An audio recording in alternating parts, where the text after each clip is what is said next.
Assalamualaikum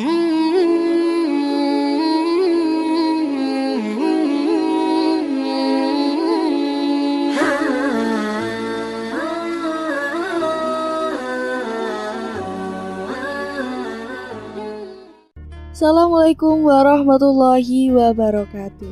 Pada kesempatan kali ini saya akan bawakan kisah yang berjudul Nabi Idris merasakan sakitnya kematian hingga melihat surga dan neraka.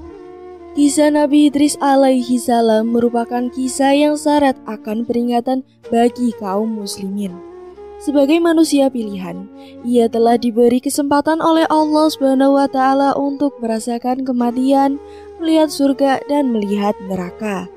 Pengalaman yang pastinya akan membuat merinding. Nabi Idris adalah keturunan ke-6 dari Nabi Adam alaihi salam. Dia adalah putra dari Qabil dan Iklimah, putra dan putri dari Nabi Adam alaihi salam. Saat itu Allah memerintahkan Nabi Idris untuk mengajak seluruh manusia agar berjalan di jalan kebenaran. Saat itu dia adalah manusia pertama yang menerima wahyu lewat malaikat Jibril ketika dirinya berusia 82 tahun. Berikut ini kisah Nabi Idris mengenai kematian dan saat pertama kali melihat surga telah dirangkum dari berbagai sumber. Mujizat Nabi Idris. Sebagai seorang nabi, Nabi Idris memiliki mujizat atau kelebihan, yaitu manusia pertama yang pandai baca tulis dengan pena. Nabi Idris diberi macam-macam pengetahuan mulai dari merawat kuda, ilmu perbinatangan, falak, hingga ilmu perhitungan yang sekarang dikenal dengan matematika. Nama Idris berasal dari kata darasa yang artinya belajar. Nabi Idris pun dikenal sangat senang belajar dan sangat tekun mengkaji fenomena alam semesta. Nabi Idris adalah orang pertama yang pandai memotong dan menjahit pakaiannya. Orang-orang sebelumnya konon hanya mengenakan kulit binatang sebagai penutup aurat. Nabi Idris mendapat gelar sebagai Asadul Usud, yang artinya singa, karena ia tidak pernah putus asa ketika menghadapi umatnya yang kafir. Namun ia tidak pernah sombong. Selain itu, ia juga dikenal memiliki sifat pemaaf. Kisah Nabi Idris mengenal kematian. Suatu ketika, malaikat maut Israel yang sudah bersahabat lama dengan Nabi Idris meminta izin kepada Allah untuk turun ke bumi untuk bertamu dengan Nabi Idris. Dia merasa sangat rindu untuk bertemu dengan Nabi Idris, dan Allah pun mengizinkannya. Malam itu, Nabi Idris kedatangan seorang pria yang membawa banyak sekali buah-buahan. Tentu saja dia adalah malaikat Israel yang menyamar. Nabi Idris tidak mengetahuinya. Nabi Idris kemudian menawarkan makanan itu kepada Israel, namun ditolaknya. Akhirnya mereka berbincang-bincang dan keluar berjalan-jalan melihat pemandangan sekitar. Percakapan Nabi Idris dan malaikat Israel. Tak lama sudah 4 hari mereka bersama. Karena sudah akrab, Nabi Idris mulai curiga dengan gerak-gerik sang tamu. Dengan rasa penasaran yang tinggi, akhirnya Nabi Idris pun bertanya, "Nabi Idris, ya Tuanku, siapa sebenarnya Anda?"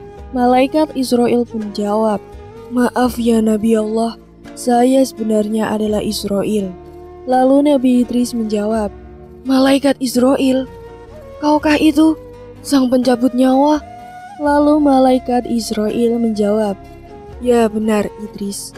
Kemudian Nabi Idris bertanya kembali, "Sudah 4 hari engkau bersama denganku. Apakah engkau juga menunaikan tugasmu dalam mencabut nyawa makhluk-makhluk di dunia ini?" Kemudian malaikat Israel menjawab pertanyaan dari Nabi Idris. "Wahai Idris, selama 4 hari ini banyak sekali nyawa yang telah saya cabut. Roh makhluk-makhluk itu bagaikan hidangan di hadapanku. Aku ambil mereka bagaikan seseorang sedang menyuap-nyuap makanan." Lalu Nabi Idris bertanya kembali, "Wahai malaikat Israel, lantas apa maksud kedatangan engkau kemari? Adakah engkau ingin mencabut nyawaku?" Lalu malaikat Israel pun menjawab, "Tidak Idris, saya datang memang untuk mengunjungimu karena saya rindu dan Allah mengizinkan saya." Nabi Idris lalu menjawab lagi, "Wahai Israel, Saya punya satu permintaan dan tolong kabulkan. Tolong cabut nyawa saya dan minta izin ke Allah untuk mengembalikan nyawa saya. Saya hanya ingin merasakan sakaratul maut yang banyak orang katakan sangat dahsyat." Lalu malaikat Israil menjawabnya, "Sesungguhnya saya tidaklah mencabut nyawa seseorang pun, melainkan hanya dengan izin Allah." Kemudian Allah mengabulkan permintaan sang nabi, dan malaikat Israil pun mencabut nyawa Nabi Idris saat itu juga. Malaikat Israil menangis melihat sahabatnya merasakan kesakitan. Setelah mati, Allah menghidupkan kembali Nabi Idris. Setelah hidup, Nabi Idris menangis sejadi-jadinya. Dia tidak bisa membayangkan jika manusia-manusia lain mengalami sakaratul maut dengan kedahsyatan yang sama. Nabi Idris tidak tega jika ada umatnya harus sengsara di ujung hidup dan mati. Sejak saat itu, Nabi Idris semakin giat mengajak umatnya untuk senantiasa berbuat kebaikan dan jujur untuk hal-hal kebenaran. Suatu hari, ketika Nabi Idris dan malaikat Israil beribadah bersama, kemudian Nabi Idris mengajukan permintaan unik. "Bisakah engkau membawa saya melihat surga dan neraka, wahai malaikat Israil?" tanya Nabi Idris alaihi salam. Malaikat Israil pun menjawab, "Wahai Nabi Allah, lagi-lagi permintaan darimu sungguh aneh. Mengapa engkau meminta hal itu? Bahkan para malaikat pun takut melihat neraka, wahai Nabi Allah." Lalu Nabi Idris menjawab, "Terus terang, saya takut sekali dengan azab Allah itu. Tapi mudah-mudahan iman saya menjadi tebal setelah melihatnya." Kemudian malaikat Israil meminta izin kepada Allah dan mendapatkan restu. Keduanya pun pergi untuk melihat neraka. Saat hampir dekat, Nabi Idris alaihi salam langsung pingsan. Malaikat penjaga neraka merupakan sosok yang sangat menakutkan. Ia menyeret dan menyiksa manusia-manusia yang durhaka kepada Allah semasa hidupnya. Nabi Idris alaihi salam tidak sanggup menyaksikan berbagai siksaan yang sangat mengerikan itu. Tidak ada pemandangan yang lebih mengerikan dibanding dengan neraka. Api berkobar dahsyat, bunyi yang bermuruh, menakutkan, dan hal-hal yang mengerikan lainnya. Nabi Idris meninggalkan neraka dengan tubuh yang lemas. Bayangan api dan neraka dan segala siksaan di dalamnya masih menghantui dirinya. Namun dengan hal itu Nabi Idris alaihi salam semakin menguatkan tekad dan imannya untuk selalu patuh pada perintah Allah Subhanahu wa Ta'ala. Ia tidak bisa membayangkan apabila itu menimpa umatnya kelak. Oleh karenanya Nabi Idris alaihi salam semakin giat berdakwah agar tidak ada umatnya yang tersesat dari jalan Allah dan tergulung dari api neraka. Beda cerita lagi ketika Nabi Idris takjub dengan pesona surga. Tujuan kedua, malaikat Israil mengantarkan Nabi Idris ke surga. Di sana reaksi Nabi Idris pun sama, nyaris pingsan. Tapi bukan karena takut, melainkan takjub dengan pesona dan keindahan semua yang ada di surga. Dilihatnya sungai-sungai yang airnya begitu bening seperti kaca. Sementara itu di pinggir sungai terdapat pohon-pohon yang bagian batangnya terbuat dari perak dan emas. Lalu ada juga istana-istana untuk para penghuni surga. Di setiap penjuru ada pohon yang menghasilkan buah-buahan. Buahnya pun begitu segar, ranum, dan harum. Setelah puas berkeliling, malaikat Israil mengajak Nabi Idris alaihi salam pulang ke bumi. Namun Nabi Idris enggan pulang dan ingin tetap berada di surga. "Tuhan boleh tinggal di sini setelah kiamat nanti. Setelah semua amal ibadah dihisab oleh Allah, baru Tuhan bisa menghuni surga bersama para nabi dan orang beriman lainnya," ujar malaikat Israil. Kemudian Nabi Idris alaihi salam menjawab, "Saya ingin beribadah kepada Allah sampai hari kiamat nanti." Menurut Ahmad Sobirianto dalam bukunya Dipuji dan Dihina, Allah mengatakan, Nabi Idris alaihi salam pun menjadi satu-satunya nabi yang menghuni surga, tepatnya di langit keempat, tanpa mengalami kematian. Waktu diangkat ke tempat itu, Nabi Idris alaihi salam berusia 82 tahun.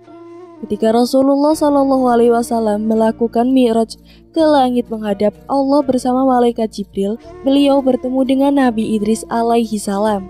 Kemudian Rasulullah menghampiri Nabi Idris alaihi salam dan singgah sejenak sebelum akhirnya naik ke langit paling atas. Hal tersebut didasarkan pada hadis berikut. Rasulullah bersabda, "Gerbang telah terbuka, dan ketika aku pergi ke surga keempat, di sana aku melihat Idris. Jibril berkata kepadaku, 'Ini adalah Idris, berilah ia salammu.' Maka aku mengucapkan salam kepadanya, dan ia mengucapkan, 'Selamat datang, wahai saudaraku yang alim dan nabi yang soleh,' sebagai balasan salamnya kepadaku." Hadis riwayat Bukhari. Nasihat-nasihat dari Nabi Idris. Nabi Idris memiliki banyak sekali ajaran yang diturunkan kepada umatnya, tentu saja untuk dilakukan agar hidup lebih baik. Ada beberapa pesan yang disampaikan oleh Nabi Idris alaihi salam semasa hidupnya kepada para umat. Pesan atau nasihat itu diantara lain, salat jenazah lebih sebagai penghormatan, karena pemberi syafaat hanya Tuhan sesuai ukuran amal kebajikan. Besarnya rasa syukur yang diucapkan tetap tidak akan mampu mengalahkan besarnya nikmat Tuhan yang diberikan. Sambutlah seruan Tuhan secara ikhlas untuk sholat, puasa, maupun menaati semua perintahnya. Hindari hasad alias dengki kepada sesama yang mendapati rezeki, karena hakikat jumlahnya tidak seberapa. Menumbuk harta tidak ada manfaat bagi dirinya. Kehidupan hendaknya diisi dengan nikmat dan kebijakan. Demikian kisah tentang Nabi Idris. Semoga dari kisah ini kita dapat mengambil hikmahnya. Sekian dari saya. Jangan lupa untuk klik like, komen, subscribe channel ini agar tak ketinggalan cerita menarik lainnya. Wassalamualaikum warahmatullahi wabarakatuh.